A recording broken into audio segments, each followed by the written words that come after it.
Marcus Hale had always been the first one in and the last one out. His quiet dedication had earned him respect, albeit begrudgingly from his peers, and he'd risen through the ranks faster than anyone had expected. At 42, Marcus was now leading one of the most ambitious projects in the history of Halcyon Tech, a system that promised to revolutionize the industry and rake in over $500 million in revenue.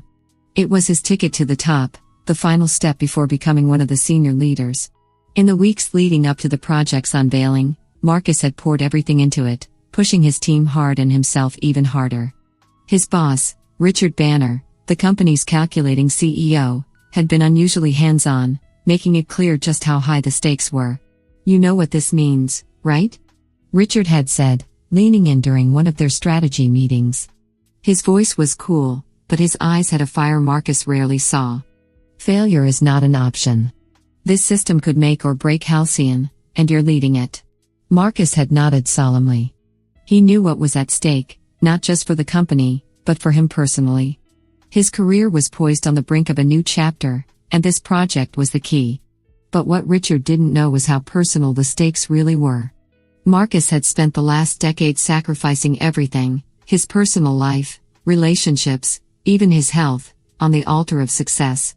His wife, Sarah, had left him 2 years ago, tired of competing with a job that always came first. She'd taken their daughter, Emily, leaving Marcus alone in the penthouse apartment that now felt more like a cage than a home. As the day of the unveiling drew closer, Marcus could feel the tension in his bones. His team was exhausted, but ready. The system was flawless, at least as flawless as a project of this magnitude could be. But something gnawed at him, a feeling he couldn't quite shake. It was too quiet, too smooth. And Marcus knew from experience that nothing in business, or in life, was ever that easy. The morning of the unveiling began like any other. Marcus woke before dawn, made himself a simple breakfast, toast, eggs, and bacon, and sat in silence. The city was still asleep outside his window, but his mind was already racing. Today was the day that would change everything. But as he got into his car and started driving toward the office, something happened that Marcus hadn't planned for. At a small intersection, while waiting for the light to turn green, he noticed a young girl sitting on the curb, her face pale and her body hunched as if she were in pain. She couldn't have been more than 10 years old, and something about her struck a chord in Marcus, perhaps the memory of Emily, who was about the same age. He pulled over and walked toward her cautiously. "Are you okay?" he asked, kneeling down to her level. The girl looked up at him with wide, frightened eyes but said nothing. Her school uniform was neatly pressed, and her shoes had the same bright yellow laces Emily had worn to school just 2 years earlier. "Where's your mom?" Marcus pressed, trying to coax her into speaking. After a long silence, she whispered, "I don't feel good." Her voice was so small, so frail, that Marcus's heart clenched. He couldn't just leave her there. Looking at the time, he knew the meeting was drawing close, but he couldn't ignore this. After coaxing the girl, whose name was Sandra, to give him her mother's contact information, Marcus called the woman, explaining the situation. Her mother was frantic and promised to come as quickly as possible. 30 minutes later, Sandra's mother arrived, relief flooding her face as she saw her daughter safe. She thanked Marcus profusely, promising to repay his kindness. But Marcus waved it off. "No need," he said, giving Sandra a gentle smile. "Just make sure she's okay." As he got back into his car, he glanced at the dashboard clock and felt a wave of panic wash over him. He was late, far too late. The meeting he had been building up to for months was already underway, and there was no way he'd make it in time. When Marcus finally arrived at Halcyon Tech, the meeting had already concluded. His stomach twisted with dread as he entered the office. His assistant, Sarah, rushed toward him with a nervous look. "Marcus, where were you?" "The meeting," she began, but before she could finish, Richard Banner appeared in the hallway. "Marcus. My office. Now." Richard's voice was cold, almost surgical. The hallway seemed to shrink as Marcus followed him. Inside Richard's office, the tension was palpable. "Do you have any idea what you've done?" Richard spat, pacing back and forth. "Do you realize how important this was?" "I know, and I'm sorry," Marcus began, but Richard cut him off.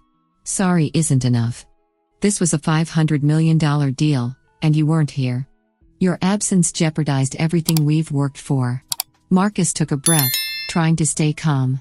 The meeting went well, right? My team was prepared, and they presented everything we needed. Richard narrowed his eyes. Yes, the meeting went well, but that's not the point. You weren't there. What kind of message does that send to our clients, to our investors? I helped a little girl on my way here, Marcus said, his voice low but firm. She was sick, alone. I couldn't just leave her. For a moment, Richard stared at him in disbelief, then laughed bitterly.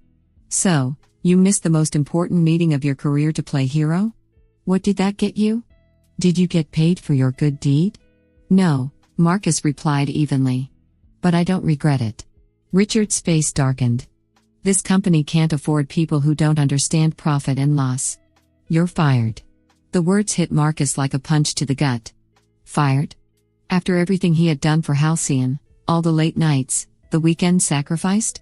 I'm sorry, Marcus, Richard continued, his tone now icy and final. But this is the end of the line for you here. Pack your things.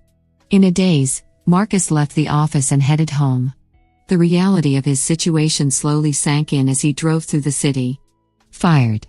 After 10 years of dedication, it had all been wiped away in a single moment. As he pulled into his driveway, his phone buzzed with messages from colleagues. Some offered their sympathies, others were in disbelief. That evening, as Marcus sat on his couch, staring blankly at the job boards on his laptop, his phone rang. It was an unfamiliar number, but something made him answer. Hello? Marcus Hale. A deep voice on the other end asked. Yes, this is Marcus. This is Edward Palmer, CEO of Dawn Electronics. Marcus sat up straighter, recognizing the name. Dawn Electronics was one of Halcyon's biggest clients, and they had been present at the meeting earlier that day. I'm calling to discuss today's meeting, Edward continued. And the situation with my daughter, Sandra. Marcus froze. The girl he had helped, it couldn't be. Your daughter? Marcus stammered, his mind racing. Yes, Sandra is my daughter. I wanted to thank you personally for helping her this morning. She told me everything. But there's something else I need to address. There was a pause, then Edward's voice hardened. I've learned that you were fired because of your act of kindness. Marcus swallowed, unsure of where this was going. I want you to know that I'm postponing any further business with Halcyon, Edward said bluntly. A company that treats its employees like disposable tools doesn't deserve our business. The breath left Marcus's lungs. Halcyon was about to lose one of its biggest clients, and it was because of him. Marcus sat in stunned silence, the weight of Edward Palmer's words sinking in. Halcyon Tech was about to lose a contract worth millions, not because of some corporate mishap, but because of its callousness toward him, its own employee. It was ironic, he had been fired for missing the meeting to help Edward's daughter, but that very act was now unraveling the company's most important partnership. I don't know what to say, Marcus finally managed, still reeling from the turn of events. Edward's voice softened slightly. You don't need to say anything, Marcus. My family owes you a debt. And frankly, I've been reconsidering my dealings with Halcyon for some time. The way they've treated you is just the final straw. A long pause followed, before Edward added, there's something else. I have an opening at Dawn Electronics, something that would be a perfect fit for a man of your skills and character. Would you be interested? Marcus felt his heart skip a beat. The offer was unexpected, but the timing couldn't have been more perfect. He had just lost his job, his livelihood, and here was a lifeline being thrown to him in the form of an offer from one of the industry's most powerful figures. I'd be honored, Marcus replied, his voice steady, but his mind racing with the implications. Good, Edward said, the warmth returning to his voice. My assistant will send over the details. We can discuss everything in person, but trust me, Marcus, this will be a step up. And I promise, at Dawn Electronics, we value people like you. After the call ended, Marcus leaned back into the couch, his mind spinning. The day had started with the promise of career-defining success, spiraled into a nightmare, and now, a new door had opened. He felt a strange sense of calm settle over him. For the first time in years, he wasn't chasing after approval or a raise. Instead, He had been offered something based purely on his character, his values. Over the next few weeks, Marcus adjusted to his new role at Dawn Electronics. The change was immediate and striking. The culture at Dawn Electronics was radically different from Halcyon's profit-driven, cutthroat environment. Edward Palmer was a leader who genuinely cared about his employees, and that attitude trickled down through every department. Marcus thrived. His new position came with a substantial pay increase, but more than that, it offered him a sense of fulfillment he hadn't experienced in years. He worked alongside people who respected one another, who believed in collaboration over competition. His ideas were valued, his input sought. For the first time in a long time, Marcus felt like he was part of something bigger than himself. Meanwhile, word began to spread about the fallout at Halcyon Tech. News of Dawn Electronics' withdrawal from the deal shook the company's foundations. Investors began to grow wary, employees were demoralized, and rumors of internal chaos spread like wildfire. Several key members of Marcus's former team handed in their resignations, disillusioned by how Halcyon had handled his firing. The atmosphere within the company turned toxic, and its stock began a slow but steady decline. Richard Banner, once so confident and untouchable, found himself scrambling to keep the company afloat. But the damage had been done. Halcyon's reputation was tarnished, not just because of Marcus's firing, but because of the broader realization that the company valued profits over people. Clients who had once been loyal began to reconsider their partnerships, and competitors circled like sharks, eager to capitalize on Halcyon's fall from grace. Marcus heard about all of this from former colleagues who kept in touch, but he felt no sense of schadenfreude. If anything, he felt a deep sadness for the people still working there. He had given a decade of his life to Halcyon, and now it was unraveling before his eyes. But Marcus had moved on. He had found a new place where he was respected for who he was, not just what he could produce. Just as Marcus began settling into his new life, he received an unexpected message, this time from Sarah, his ex-wife. It was brief, "We need to talk. It's about Emily." His chest tightened as he read the words. Emily. His daughter. The one bright light in his life that had dimmed after the divorce. He hadn't seen her in months, despite his efforts to maintain contact. Sarah had taken her to another state after the separation, citing her own need for a fresh start. Marcus couldn't shake the guilt that had followed him ever since. He had been too consumed with work, too focused on climbing the corporate ladder to be the father Emily had deserved. But now, things were different. He wasn't the same man, driven by ambition and blind to what really mattered. They met at a quiet cafe, the same one they used to visit as a family when Emily was just a toddler. Sarah looked older, wearier, and there was a tension in her eyes that hadn't been there before. She sat down across from Marcus, folding her hands in her lap. "How have you been?" she asked, her voice cautious. I'm doing well," Marcus replied.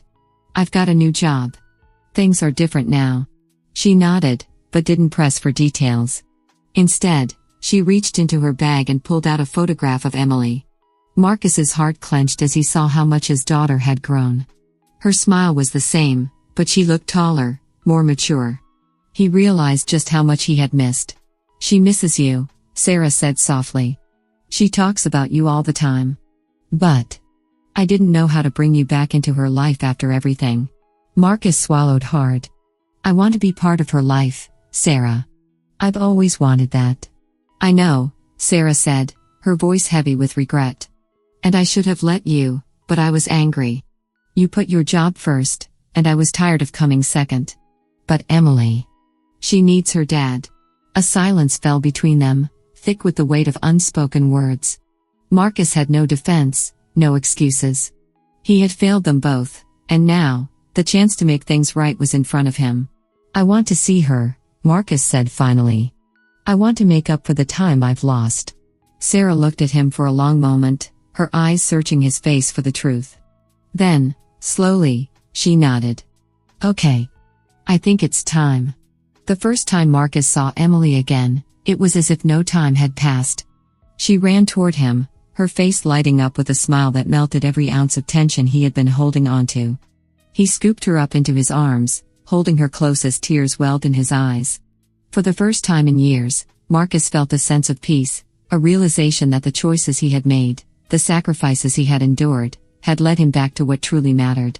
Over the following weeks, Marcus rebuilt his relationship with Emily, taking her to the park, helping with her homework, and sharing dinners at his apartment. Slowly, they began to form new memories, filling the gaps left by the years apart. It wasn't easy, there were moments of awkwardness, and Emily sometimes pulled away, still unsure of where her father fit into her life. But Marcus was patient. He had learned the hard way that time couldn't be rushed, that some things needed to grow at their own pace. As for Halcyon Tech, the company continued to spiral downward. Marcus heard that Richard Banner had resigned under pressure from the board, and a new CEO was brought in to salvage what was left. But by then, Marcus no longer cared. His life wasn't defined by his career anymore. On a cool autumn evening, as Marcus sat on the porch of his home, watching Emily chase fireflies in the yard, his phone buzzed with a message from Edward Palmer. It was brief, just a simple note of appreciation for the work Marcus had done at Dawn Electronics. But it was more than enough. Marcus had found his place, both professionally and personally. He had come full circle, from a man obsessed with success to one who understood the true value of life. The high-stakes world of corporate ambition had once consumed him, but now, it was his relationships that defined him, his connection to Emily, his friendship with colleagues, and the respect he had earned by staying true to himself. As the sun set, casting a warm glow over the yard, Marcus smiled. He had made peace with the past and embraced a future built on more than just ambition.